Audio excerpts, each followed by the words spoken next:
Sexual assault है या कुछ भी है, हम नहीं कह पाते हैं अपने पेरेंट्स को और आपको लगता है कि आपकी लाइफ में कोई सुनने वाला नहीं है, कम्युनिकेट करना चाहिए। आपकी बहुत चीज़ों में क्लैरिटी आ जाएगी।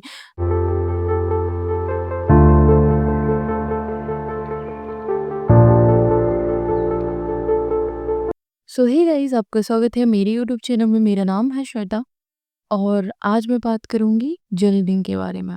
अगर आपकी लाइफ भी बहुत ज़्यादा टर्मोइल से निकल रही है और आपको लगता है कि आपकी लाइफ में कोई सुनने वाला नहीं है और आपको अपने इमोशंस को किसी को कन्वे करना चाहिए, कम्युनिकेट करना चाहिए, I think this is the time कि आपको जर्नलिंग स्टार्ट करनी चाहिए। मेरी लाइफ में जर्नलिंग से बहुत ज़्यादा हेल्प हुई है। Let me see, I show you my diary. So basically, this is my diary, and I write everything, like everything. I write everything, my manifestation, my current situation, जो मुझे परेशान कर रहा होता है, मैं सब कुछ इस डायरी में मेंशन करती हूँ।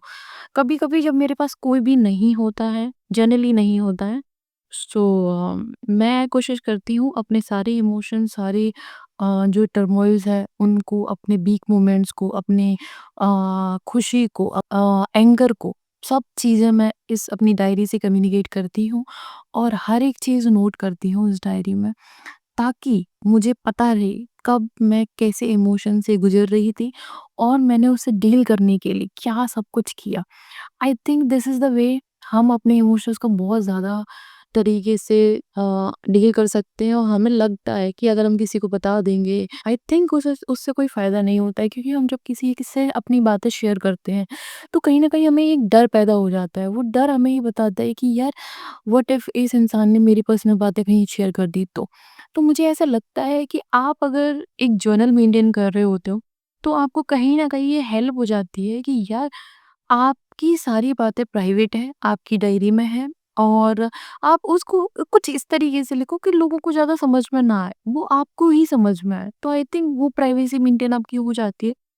एंड दूसरा चीज़ कि जब आप लिखते हो ना हमारी साइकोलॉजी ऐसी है कि हम बहुत देर तक ना नेगेटिव बातें नहीं कर सकते। और जब आप इनिशियली कुछ लिख रहे होते हो, अपने इमोशंस को कन्वे कर रहे होते हो, तो आप इस तरीके से लिख रहे होते हो कि यार, मेरे को ऐसा फ़ील हुआ, मेरे को वैसा फ़ील हुआ, मेरे को ये हुआ, वो हुआ, इस जगह गई, ये इवेंट हुआ, वहाँ पे उस इंसान ने मेरे को ये बात बोल दी, मुझे क्या ट्रिगर हुआ, मुझे क्या फ़ील हुआ, मुझे कौन-सा इमोशन मेरे ट्रिगर हुआ। आप ना सॉल्यूशन पे पहुँच जाते हो। आप लिख के देखो, मतलब मुझे भी बहुत सारे लोगों से मैंने सुना था कि जर्नलिंग करना चाहिए, लाइफ बहुत सॉर्टेड हो जाती है, आपको चीज़ों के होने के रीज़न समझ में आने लगता है। बट मुझे लगता है कि नहीं यार, मेरे को जर्नलिंग नहीं करनी। व्हाट इफ किसी ने देख लिया, व्हाट इफ ऐसा हो गया, व्हाट इफ ऐसा हो गया। बट जेन्युइनली स्पीकिंग, जब मैंने एक्चुअली बैठ के ट्राई किया, जब मैं बहुत ज़्यादा एक इमोशनल टर्मोइल से निकल रही थी अपनी लाइफ में, बहुत ज़्यादा मैंने फेलियर देखी और उस टाइम पे आई थिंक मैंने 1 एंड हाफ ईयर पहले ही स्टार्ट किया था।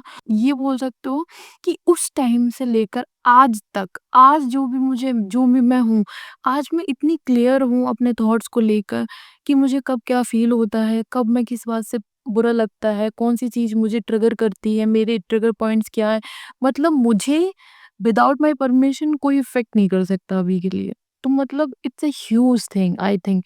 हम पूरी लाइफ इस चीज़ पे काम कर सकते हैं, बट हमें कभी भी ये एहसास नहीं होगा कि कोई भी इंसान हमें इस लेवल पे जाके समझा सकता है या हमें कुछ सिखा सकता है, जो मुझे जर्नलिंग ने सिखाया। I think this is the reason कि मेरी लाइफ जो है काफ़ी सॉर्टेड हुई जर्नलिंग के बाद।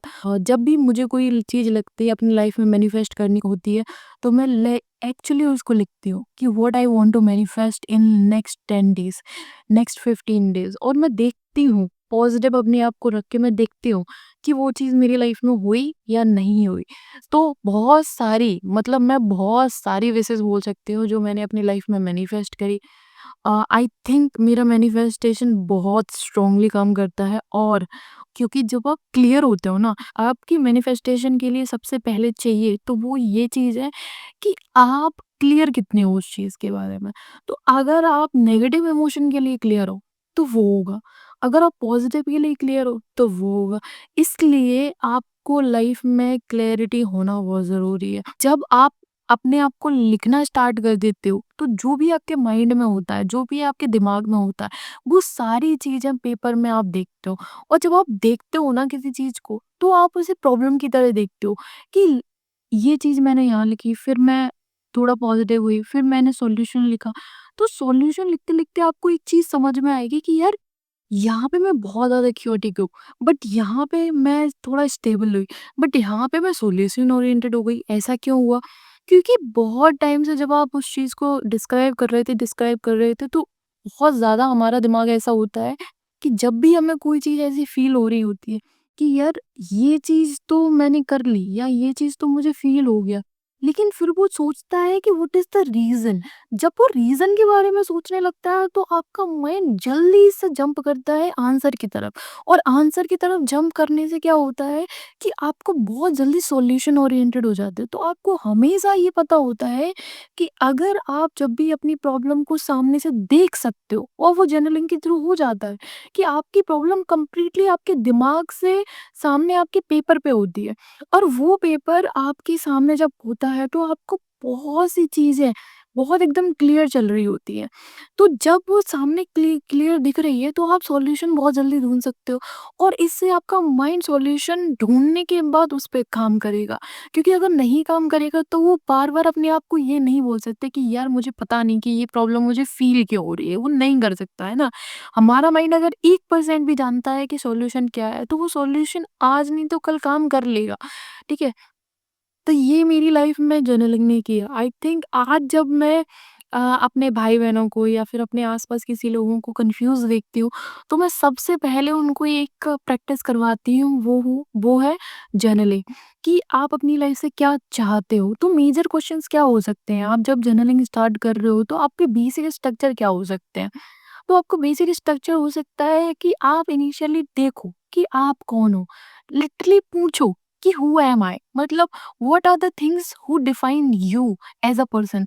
आप कैसे इंसान हो? आप ह्यूमिलिटी रखते हो, काइंड हो, आप पैशनेट हो, आप हार्ड वर्किंग हो, आप मतलब किस तरीके के इंसान हो, पहले वो क्वालिटीज लिखो।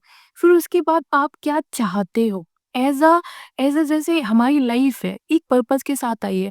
आपको ये जानना बहुत ज़रूरी है कि आपका पर्पस क्या है। एक्चुअली जब भी आप इस लाइफ से जाओ, तो आपका मेन जो पर्पस रहेंगे, वो क्या रहेंगे? मतलब आप क्या पूरा करके जाने वाले हो? मेबी वो चैरिटी हो सकती है, मेबी वो बहुत बड़ा एम्पायर बिल्ड करना हो सकता है, बहुत बड़ा बिज़नेस सेट करना हो सकता है, या अपनी फैमिली को सारी खुशियाँ दे के जाना जाना चाहते हो आप बेसिकली। किसी गोल पे काम कर रहे हो, तो आप उस गोल पे क्या चीज़ें और बेटर कर सकते हो? मतलब कौन से ऐसे 5 स्टेप्स होंगे जो आप करके उस बिज़नेस को या उस एग्ज़ाम को या उसकी प्रिपरेशन को कैसे आप बेहतर कर सकते हो, तो आप वो कर सकते हो। एक चीज़ मैंने अपनी लाइफ़ में वो चाहिए है कि जैसे बहुत सारी चीज़ें हमारे लाइफ में ऐसे फैक्टर्स होते हैं जिसमें हम या तो प्रिविलेज होते हैं या फिर डिप्राइव्ड होते हैं।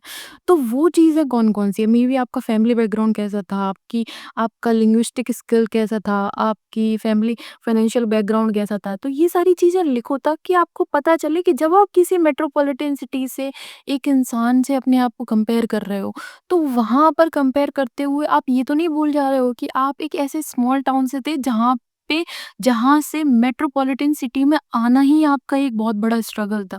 लेकिन आप जब कंपेयर करते हो किसी रिज़ल्ट में, तो आप उससे कंपेयर कर रहे हो जो एक्चुअली एक इंग्लिश मीडियम, एक वेल टू डू फैमिलीज़ ऐसी जगह से बिलॉन्ग करता है जो बिल्कुल वेल टू डू फैमिली थी, बिल्कुल फंक्शनल फैमिली थी, कोई भी ट्रॉमाटाइज़ सिचुएशन नहीं थी, लाइफ़ बहुत ज़्यादा सॉर्टेड थी।